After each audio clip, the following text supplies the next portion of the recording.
Review My Hero Academia saison 6 épisode 17, c'est maintenant, alors ne bougez pas. Salut à tous, j'espère que vous allez bien, je suis Rodway Senpai et depuis quelques temps je suis votre guide analyse sur pas mal d'animés et aujourd'hui on va faire la review de l'épisode 17 de My Hero Academia saison 6. Mais juste avant d'entrer dans le vif du sujet, je vais vous demander de liker si bien sûr cette vidéo vous plaît et de vous abonner si vous êtes nouveau. On peut maintenant commencer. Dans les premières minutes de cet épisode, nous avons eu un flashback d'Endeavor qui fait la rencontre de celle qui deviendra sa future femme. On apprend que c'est Endeavor qui contacte la famille Imura pour demander la main d'une de leurs filles, ce qui réjouit énormément le père étant donné qu'accepter revient à assurer la fortune de la famille. Dans les premières minutes de rencontre, il remarque que la femme qu'il doit épouser ici présente est très peu bavarde et il ajoute qu'elle est telle la glace. Donc son alter au final la représente bien. Il est clair qu'on est sur un mariage arrangé, évidemment un peu plus différent que ce qu'on peut voir dans notre monde, étant donné qu'ici c'est une union d'alters. Tout ça bien sûr dans l'objectif de fortifier son alter qui sera ensuite transmis à sa descendance, dans le but ultime, dans le cas d'Endeavor bien sûr, de créer un héros qui surpassera All Might. Donc ici ça nous permet de voir à quel point Endeavor est omnubilé par All Might. À tel point qu'Endeavor va vouloir surpasser All Might même après sa mort à travers sa descendance. Après ça on revient à l'instant présent avec l'arrivée de Rei, la mère des Todoroki, qui ici vient expliquer à Endeavor qu'il n'est pas le seul à avoir failli dans l'éducation de Toya et qui est crématorium. D'ailleurs cette phrase est assez logique vu que en soi un couple c'est formé de deux personnes et que l'éducation d'un enfant normalement est gérée par une mère ou un père. Donc voilà. Et c'est donc pour ça que Endeavor ne peut pas avoir l'entière responsabilité pour ce qui est arrivé à Toya. En parlant de Toya, un petit focus lui est consacré où il nous dit qu'il est sûr qu'Endeavor malgré ses blessures ne mourra pas. Et que de toute façon même s'il voulait mourir, il ne pourrait pas s'y résigner car le numéro 1 des héros ne peut pas se permettre ça, surtout maintenant. Ce serait tout simplement la fin du pays. Quand je dis la fin du pays, j'exagère vraiment pas parce qu'on a bien vu jusque là pendant ces 2 jours où il était à l'hôpital, le pays entier, la société entière est partie en vrille. Et tout ça en partie à cause des événements de Jakku et surtout aussi les révélations de Crématorium. Et évidemment s'il est annoncé que le numéro 1 des héros, donc le dernier rempart face à toute cette criminalité, tous ces vilains et tous ces prisonniers aussi, était donc mort suite à ses blessures, ce serait la sonnette d'alarme pour tous les évadés, tous les prisonniers, tous les ennemis, on va dire de la société, tous les méchants pour mettre le chaos partout dans le pays. D'ailleurs, au vu de l'évidence de l'imminente prise de parole d'Endeavor pour s'expliquer par rapport aux révélations de Crématorium, celui-ci a hâte de voir la tête que va avoir Endeavor. A la suite de ça, on se retrouve dans la maison des Todoroki une dizaine d'années auparavant. On y voit un Toya insister auprès d'Endeavor pour aller s'entraîner, mais son père lui dit non et que c'est pour son bien en fin de compte, donc logiquement, nous on se demande pourquoi. En tout cas, c'est la question que je me suis posée. Et c'est donc le premier mystère qui entoure les Todoroki. Endeavor et Rei vont justement voir un médecin pour en apprendre plus sur le problème dont est confronté Toya, ce qui va nous permettre de répondre à la question précédente. En voyant le médecin, il leur dit qu'en fait leur fils fait face à un cas très rare. Le médecin leur explique que Toya a hérité d'un alter de flamme renforcée mais aussi de la constitution de sa mère. Et plutôt qu'un corps ignifuge, donc résistant au feu, il résiste plutôt au froid et au givre. Il ajoute que trafiquer les alters est tabou à leur époque et il leur conseille d'arrêter. Il leur conseille d'interdire à Toya d'utiliser son alter car dans le pire des cas, ses propres flammes risquent de causer sa perte. Bien sûr, en entendant cela, Endeavor est frustré car Toya avait vraiment la capacité de surpasser All Might vu la puissance de ses flammes. Le problème dans toute cette histoire selon moi, c'est que Toya ne comprenait pas pourquoi son père lui interdisait d'utiliser ses flammes. Ce qui fait que Toya, ne sachant pas ce qu'il se tramait et ce qu'il risquait, commençait à se faire des films dans sa tête. Et d'un autre côté, Endeavor, le seul moyen qu'il a trouvé pour que son enfant s'enlève cette idée de la tête, donc cette idée de surpasser All Might, étant donné son entêtement, est de le mettre de côté. Donc clairement, ça a été la pire des choses à faire. À mon avis, ce qu'il aurait dû faire Endeavor, c'est vraiment prendre Toya et lui expliquer de A à Z pourquoi il ne doit pas utiliser son alter. Et à la limite, ils auraient dû faire ça, je sais pas, en famille, avec la mère, ou alors peut-être le ramener carrément chez le médecin pour lui expliquer pourquoi il ne peut pas utiliser son alter et pourquoi ça risque de le blesser. Et peut-être trouver un jour un moyen d'y remédier. Le fait de ne pas lui dire concrètement ce qu'il risque fait qu'en fait il commence à se faire des films dans sa tête et ce qui fait que des fois il va se dire que son père s'intéresse plus à lui. Ce qui est en soi faux, c'est juste qu'il n'a pas trop le temps avec son boulot de héros quoi. Par contre, ce qui nous est clairement montré, c'est à quel point Endeavor était obsédé par All Might. À chaque fois qu'il prenait une décision, c'était dans le but de surpasser All Might. À chaque fois que ses enfants venaient à naître, il voyait une possibilité de surpasser le numéro 1. Et le pire, c'est lorsque Shoto est né, car clairement Endeavor et même Toya ont compris que c'était le bon, c'était le fameux successeur que voulait Endeavor. Toya, en voyant son frère pour la première fois, a l'air d'être complètement dépité. Il sait qu'il est officiellement remplacé, ce qui va induire chez lui un comportement semblable à une sorte de folie. Malgré cela, Toya continue d'insister auprès de son père qui ne fait que hurler. Franchement, il est chiant parce qu'il cherche même pas à comprendre, lui expliquer calmement les choses et tout. En plus, c'est un enfant et tout, il fait que s'énerver. Il lui dit, donc Endeavor lui dit qu'il n'y a pas que ce boulot, il n'y a pas que le boulot de héros qui existe, donc donc il y en a plein d'autres, et qu'il est temps pour lui de se faire des amis à l'école, d'essayer de s'intégrer, parce que justement avant ça, il les éloignait même de ses frères et sœurs, et il les éloignait des gens de l'école pour que vraiment il se concentre sur sa progression, sur son entraînement, et pour que au final il surpasse All Might. Et donc ça, à la naissance de Shoto, il a arrêté de le faire pour Toya et il le fait maintenant pour Shoto. Donc ce qui fait qu'en fait il y a clairement eu un remplacement. Et ça, Toya l'a senti et ça l'énerve beaucoup parce qu'au final il se sent un peu délaissé par son père. Ce qui est totalement vrai du coup. En réponse à ce que disait Endeavor sur le fait que Toya doit se faire des amis à l'école, il lui répond qu'à l'école, absolument tout le monde veut devenir un héros, ce qui semble assez logique étant donné que tous les enfants du monde assistent en permanence aux exploits des héros, à leur reconnaissance, à l'admiration que toute la population a envers eux, ce qui évidemment donne envie aux enfants du monde entier de prendre cette direction pour eux aussi se sentir forts, admirés, etc. etc. Ce qui fait que Toya sera toujours dans cet environnement de devenir un héros, et encore plus pour lui, vu que son père est le numéro 2 des héros. Il lui dit d'oublier ce monde des héros, de se faire des amis donc et d'aller s'amuser, avec ses frères et sœurs et tout. Mais le problème c'est qu'en fait il veut devenir un héros, son père est un héros, il est dans un environnement où tout est fait pour être le meilleur des héros, mais le problème c'est que son père lui interdit, et cette fois en fait il sait même pas pourquoi il lui interdit, et ce qui fait que ça crée une sorte de frustration qui va le rendre fou, et c'est ce qu'on va voir par la suite. Et donc Toya est un peu comme Midoriya au tout début, il veut devenir un héros, tout le monde autour de lui en parle, il a un père qui est numéro 2 des héros, mais il ne peut pas car son pouvoir le met en danger. Mais lui ne le sait pas, enfin en tout cas c'est ce qu'on capte. Pour lui, en fait, les petites brûlures qu'il a, c'est rien de grave, alors qu'au final, ça va finir par le tuer. Dans une sorte de colère flippante qui s'apparente à de la folie, le fils explique au père que c'est lui qui a allumé la flamme en lui, qu'en quelque sorte, c'est à cause de lui qu'il est dans cet état aujourd'hui. Il ajoute que cette même flamme ne s'éteindra pas et qu'il ne s'y fera jamais. Après ça, rongé par la jalousie, il s'attaque à Shoto bébé, mais le numéro 2 des héros était là. Une fois la journée terminée, Endeavor annonce à Rei qu'à partir de maintenant, les enfants n'approcheront plus Shoto et lui demande de bien surveiller Toya, au vu du pétage de plomb qu'il a fait juste avant. Elle lui répond que son fils ne cherche que son attention et qu'au final, en le repoussant, il ne fait que rejeter ses responsabilités. Ce qui va vraiment énerver Endeavor au vu du regard qu'il lui a lancé. Maintenant, on se retrouve quelques années plus tard et Toya va décider d'aller jouer avec ses frères et sœurs dehors. En fait, pendant ce temps-là, Shoto va les voir en train de jouer, ce qui va lui donner un peu envie de jouer. Mais Endeavor va voir Shoto en train de les regarder jouer par sa fenêtre parce que lui, il est enfermé et va en quelque sorte l'empêcher de regarder et l'empêcher de les envier pour pas lui donner d'envie d'aller jouer avec eux. Et il va lui dire d'aller se retourner s'entraîner parce que il a rien à faire avec eux. Car pour Endeavor, Shoto est vraiment celui qui sera son successeur et celui qui lui permettra en quelque sorte de surpasser All Might. Donc ça vous le savez déjà, mais voilà. Cette scène n'a pas échappé à Toya, il a vu Shoto se faire un peu engueuler par son père, mais il se sent quand même un peu responsable de la situation dans laquelle est Shoto, vu que c'est parce qu'il a accepté d'aller jouer, que Shoto l'a vu jouer, machin, et que ça lui a donné envie, bref. Et tout ça, il le raconte à Natsuo, qui vraiment n'en a rien à foutre à ce moment-là, il a juste envie de dormir.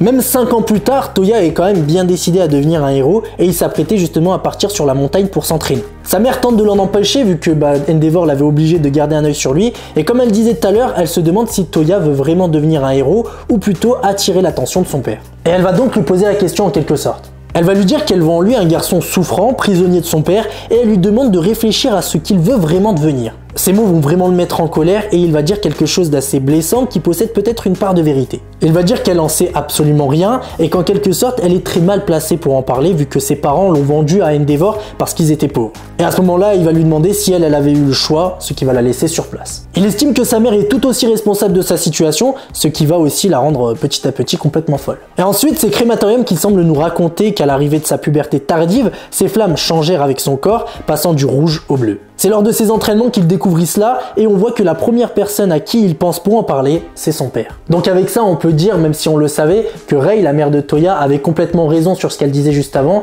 et qu'au final, Toya cherche vraiment que l'attention de son père. Et limite, il cherche plus à avoir l'attention de son père que de devenir un héros. Si ce n'est le fait que c'est un coup, il s'en fout complètement de devenir héros et il veut juste faire plaisir à son père en fait. Et donc arrivé à la maison, la première chose qu'il fait, c'est dire à son père que il a découvert, on va dire, un nouveau pouvoir. En soi, c'est pas un nouveau pouvoir, c'est juste ses flammes qui changent de couleur. Mais lui, il se dit que ça doit être une nouvelle faculté de sa part. Et donc, comme on s'y attendait, son père, en voyant ses brûlures au ventre, donc au début, il les a pas vues, mais il a capté. Il a soulevé son t-shirt pour voir s'il avait des brûlures. Et en voyant ça, il lui hurle dessus. Et encore une fois, c'est vraiment fou comment Endeavor ne comprend rien à rien. Il sait juste crier, il fait que l'engueuler, il explique pas les choses. Et même 5 ans plus tard, il a pas du tout changé.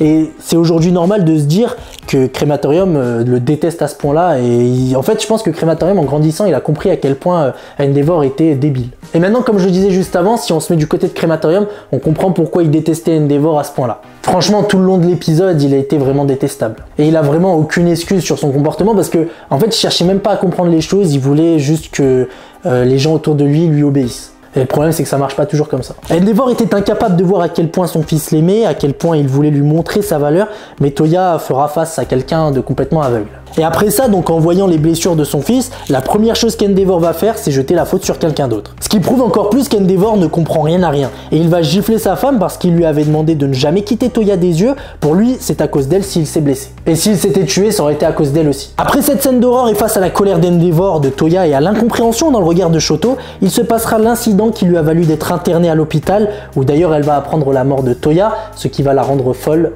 pour de bon. Le jour fatidique de la mort de Toya, Endeavor savait que son fils était à la butte de Sekoto, mais il n'a pas souhaité s'y rendre par peur de souffler sur les braises de ses sentiments blessés, mais surtout, il nous dit qu'il ne savait pas quoi lui dire. Ce jour-là, Toya, en même temps qu'il va prononcer le nom de son père, ses flammes vont s'emballer pour totalement le recouvrir et toucher la végétation à proximité, ce qui va causer un énorme feu de forêt. Crematorium en tient pour unique responsable de cette catastrophe Endeavor, car selon lui, il ne lui avait appris qu'à attiser ses flammes. Comme on pouvait s'y attendre, Endeavor assume la pleine responsabilité de ce qui s'est passé, à tel point que pour lui, c'est lui qui a tué Toya. Il dit d'ailleurs qu'après avoir tué son fils, quelque chose avait changé en lui, qu'il ne pouvait plus faire marche arrière et qu'il ne voyait pas d'autre choix que de préparer Shoto. Ce qui est faux, c'est que malgré la mort de Toya, il n'a pas changé de comportement. Normalement, après ce genre d'incident, tu te remets en question et tu vois, tu t'essayes de faire attention, tu fais plus ce genre d'erreur. Mais lui, non. Il ne montrait aucune preuve d'amour pour Shoto. Dans les premières saisons, on a pu le voir, il voyait en Shoto qu'un moyen de surpasser All Might, et c'est là qu'a été sa plus grosse erreur, ou plutôt son plus grand regret. Mais il n'est pas le seul à avoir des regrets dans cette famille, et c'est pour ça qu'en fait Rei est venu parler à Endeavor pour lui dire que ce n'est pas le seul responsable et qu'au final ils sont tous un peu responsables dans cette famille.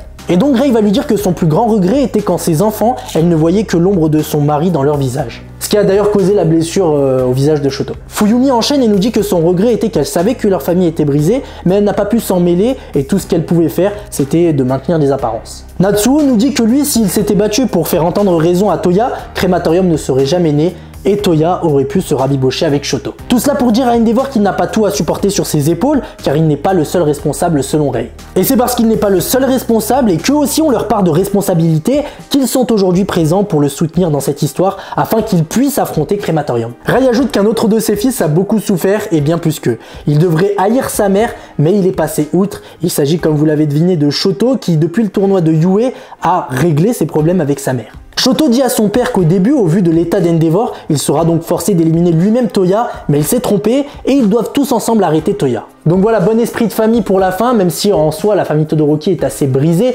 Pas totalement brisée parce qu'en soi les frères et sœurs et la mère s'entendent bien.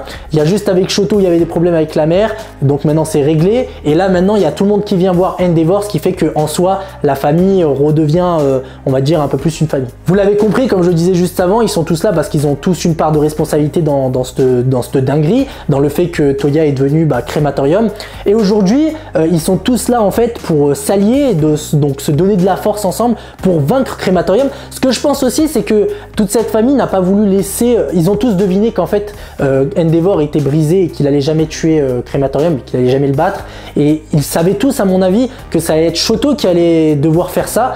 Et je pense que la mère et les frères et sœurs n'ont pas voulu donner ce fardeau à Shoto et se sont bougés les fesses pour venir voir Endeavor, parler, on va dire le remotiver pour qu'il puisse trouver la force de battre Crematorium et pour que ce soit pas Shoto qui le fasse. Parce que ce serait trop terrible, il faudrait vraiment que ce soit Endeavor qui règle le problème de Crematorium, vu que déjà que c'est son fils, que c'est en grande partie lui qui a fait que Toya devienne Crematorium.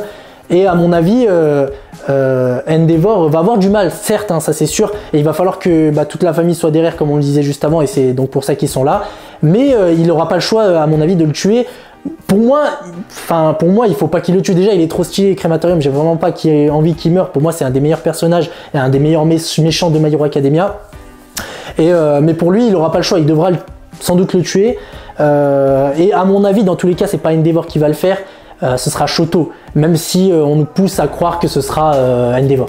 Au moment où Endeavor allait craquer, c'est Hawks et Best Janist qui viennent lui rendre visite. Il commence par dire qu'ils ont tout entendu et que c'est bien car aujourd'hui ils connaissent la source de la haine de Crématorium. Maintenant, ils doivent savoir comment il a survécu et comment il est devenu vilain. Hawks, grâce à cette scène, en sait un peu plus sur son idole de jeunesse, Endeavor, et il se dit choqué d'apprendre à quel point Endeavor était obsédé par All Might et il se demande qui a causé la brûlure de Shoto. Et il va vite avoir une réponse de Rei qui va avouer que c'est elle qui a fait cette brûlure à Shoto. Et là, Hawks comprend mieux les précédentes paroles de Rei à propos du pardon de son fils. À ce moment-là, Hawks n'a pas pu s'empêcher de repenser à son enfance, à ses parents à qui il n'a rien voulu pardonner. Lui estime avoir échoué à faire face à sa famille, on se souvient et lui-même l'a dit, il a coupé les ponts et le fait de savoir que Shoto a tout fait pour régler ses problèmes familiaux l'amène à avoir un certain respect pour lui. Hawks fait un rapide bilan à Endeavor de la situation. Donc Tomura, Crématorium, Himiko, Spinner, Skeptic ainsi que 132 membres de la Ligue ont fui tous ensemble et avec eux 7 Brainless se sont enfuis aussi. Il ajoute aussi que 6 prisons ont été prises d'assaut dont le Tartare qui détenait les pires prisonniers. Selon ce qu'il nous dit et ce qu'on a appris dans les épisodes précédents, 10 000 prisonniers sont en fuite, il lui dit aussi que plus aucune structure n'encadre les héros. Étant donné la situation, les héros sentent le vent tourner et quittent leur poste à la chaîne. Les civils qui ne font plus confiance aux héros achètent des armes et combattent les vilains, ce qui entraîne plus de morts et plus de dégâts en général. Et là on apprend une grosse nouvelle complètement inédite et qu'on n'a jamais vue jusque là et que personnellement j'ai vraiment kiffé et j'ai hâte de voir ça. On apprend toujours par Hawks que le gouvernement a fait appel à des renforts de héros venant d'autres pays. Mais pour l'instant la procédure est bloquée à cause de la commission décapitée. Mais du coup si on s'arrête 2 secondes sur ça, ça fait qu'il y aura des héros qui vont venir de partout dans le monde hein, parce que sur le moment ils nous montraient la planète. Donc s'ils nous montrent la planète c'est que ça va pas venir d'un pays en particulier, c'est que vraiment on va avoir la possibilité de voir des héros venant d'autres pays. Ça c'est une thématique qui a été vite fait abordée et en fait on savait, enfin moi personnellement je savais pas que vraiment les alters en général se sont développés partout dans le monde. Enfin je le savais en soi, mais ce que je veux dire c'est que dans My Hero Academia on en a jamais vraiment, ils nous en ont jamais vraiment parlé. Donc c'est cool parce qu'on aura peut-être affaire à des héros venant d'autres continents comme le continent africain,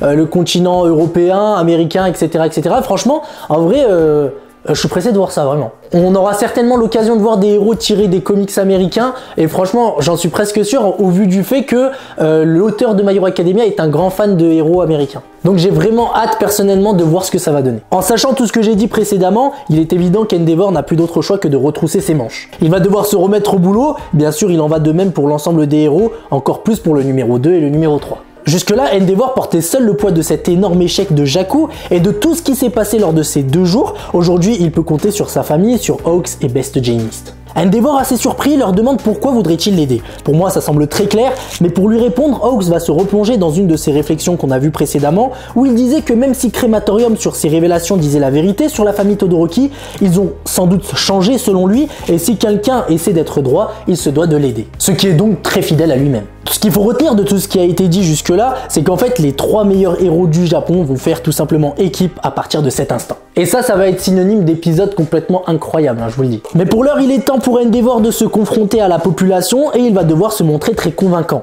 Très humain aussi pour donner sa version de l'histoire et redonner un minimum de confiance à la population. En effet, les révélations de Crématorium ont semé le doute dans toute la population et là, Endeavor vraiment n'a pas le choix de, on va dire, pas de regagner confiance. Enfin, il va pas réussir à regagner la confiance de la population, mais plutôt au moins enlever le doute à certaines personnes qui sont justement en train de douter sur les révélations de Crématorium. À mon avis, c'est ce qu'il devrait faire et vraiment il va devoir bien choisir ses mots. D'ailleurs, Hawks a déjà travaillé sur ce sujet. Voilà, comme je le disais juste avant, Hawks a déjà réfléchi à ce que Endeavor devrait dire. Encore une fois, il devra vraiment faire attention aux moindres mots parce que là, il va devoir dire un peu la vérité à mon avis. Là, mentir, d'ailleurs, devant Best Janist et Hawks qui connaissent la vérité aujourd'hui, ça risque d'être un peu gênant. Mais à mon avis, là, il va dire la vérité, il va essayer de, comment dire, essayer de montrer qu'il regrette devant toute cette population et qu'en fin de compte, lui aussi c'est un humain et c'est pas parce que c'est le numéro 2 des héros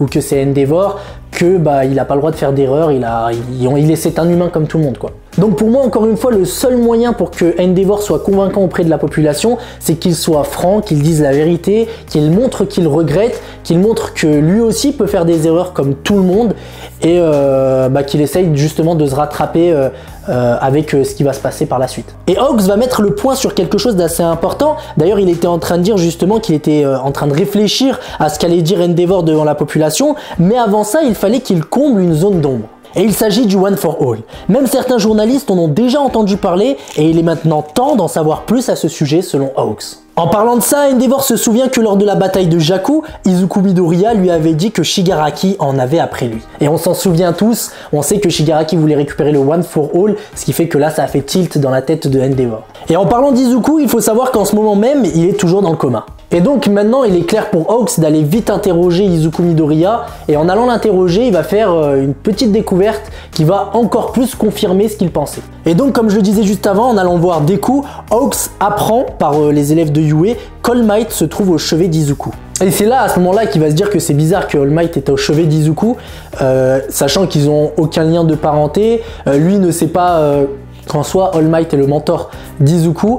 Donc là, voilà, il va avoir encore plus de doutes qui vont se mettre dans sa tête et qui va confirmer qu'il faut vraiment qu'il aille parler à Izuku et donc à All Might aussi. D'ailleurs, dans une ambiance à la My Hero Academia qu'on adore tous, All Might va nous sortir une dinguerie dans cette fin d'épisode. Il nous dit qu'il perçoit Izuku étant donné sa présence dans le One for All, même si en soi il ne l'a plus, il nous dit qu'en fait il est capable de ressentir ce qui se passe vu qu'il l'a eu quand même pendant un long moment. Et moi à mon avis, le fait que All Might ne fait pas partie des anciens détenteurs, on va dire, qui apparaissent dans les rêves d'Izuku Midoriya, c'est qu'en fait il est encore vivant. Et donc le fait qu'All Might a lui aussi eu le One for All, même s'il ne l'a plus du tout, il reste encore en lui, on va dire un tréfonds du One for All, ce qui lui permet de voir Izuku en train de parler avec ses illustres prédécesseurs. Donc comme nous le dit All Might, dans son sommeil, Deku discute avec les anciens détenteurs du One for All, et à ce moment-là l'épisode se termine. Donc la question qu'on se pose direct, c'est pourquoi Deku est en train de discuter avec les anciens détenteurs? Pourquoi aussi, la deuxième question, on va dire, pourquoi les détenteurs ont décidé d'aller parler à Izuku dans son sommeil, parce qu'on sait que c'est souvent eux qui viennent à Izuku, jusque là, ouais non, c'est tout le temps eux qui viennent à Izuku, et donc pourquoi, qu'est-ce qui va se passer? Là on sent qu'il va avoir une dinguerie, avec tout ce qui s'est passé avec All for One, le fait qu'il ait libéré des milliers de prisonniers, et que là la société, le pays, hein, carrément, sont en ruine, et sont à deux doigts complètement de la disparition. Pour moi vraiment le pays est fichu, à tel point qu'ils vont appeler des renforts héros d'autres pays, c'est que vraiment là c'est chaud, et donc à mon avis en fait les anciens détenteurs ont connaissance de toute cette situation et se sont réunis pour discuter avec Izuku pour voir si, à mon avis, pour voir comment ils vont faire, à mon avis. Donc à voir, ça va être incroyable. Donc clairement, je sais pas vous, mais même s'il n'y a pas de combat, là moi j'adore l'ambiance dans laquelle on nous a mis, hein, clairement, une ambiance qui est à la fois inquiétante, pleine de révélations, de découvertes, et c'est très beau aussi, il faut dire la vérité. Pour l'instant, il n'y a pas un épisode de cette saison qui m'a déçu, et j'insiste sur celui-là et le prochain, car le prochain ça va être une véritable dinguerie. Pour la première fois, on va avoir l'occasion sans doute d'en savoir un peu plus sur les anciens détenteurs du One for All. On va pouvoir les voir, et tous cette fois-ci, on va peut-être en apprendre plus sur leur pouvoir, et très certainement sur leur tactique, la tactique qu'ils vont mettre en place pour contrer All for One. Pour en terminer avec cet épisode, je trouve encore une fois, même si je l'ai dit plein de fois, qu'on est sur un très bel épisode, très intéressant, qui nous a clairement donné des indications sur la suite des prochains combats et sur la suite des prochains enjeux, notamment donc avec la préparation psychologique de la famille Todoroki au vu de leur combat contre Crématorium, de l'alliance des 3 héros les plus forts du pays en soutien à Endeavor et de la réunion des anciens prédécesseurs du One for All. Donc voilà, tout ça donne la couleur sur la suite des événements. On va avoir une saison 6, enfin une fin de saison 6 qui va être tout simplement incroyable, je vous le dis. Et là, j'ai qu'une hâte, c'est de voir le prochain épisode. Ça sent la folie, les révélations, on va découvrir de nouveaux personnages, les anciens détenteurs, j'attendais que ça de les voir, surtout dans la preview pour ceux qui l'ont vu. On a l'occasion de voir, je crois, le 2e ou le 3e, celui qui est tout en or, et faut dire la vérité, il est ultra badass, et moi j'adore tout ce qui est badass, donc j'ai qu'une envie, hein, c'est de voir la suite et le plus rapidement possible. Bon, je crois qu'on a vraiment fait le tour de cet épisode et j'ai dit tout ce que j'avais envie de dire durant cette vidéo, et ça c'est le plus important. N'hésitez pas à liker cette vidéo si elle vous a plu, et en plus ça récompense le travail fourni. Je vous invite aussi à vous abonner si ce n'est pas déjà fait, histoire qu'on soit de plus en plus nombreux. On va se dire à la semaine prochaine pour la review épisode 18 de My Hero Academia saison 6. Prenez soin de vous, allez, ciao les potes!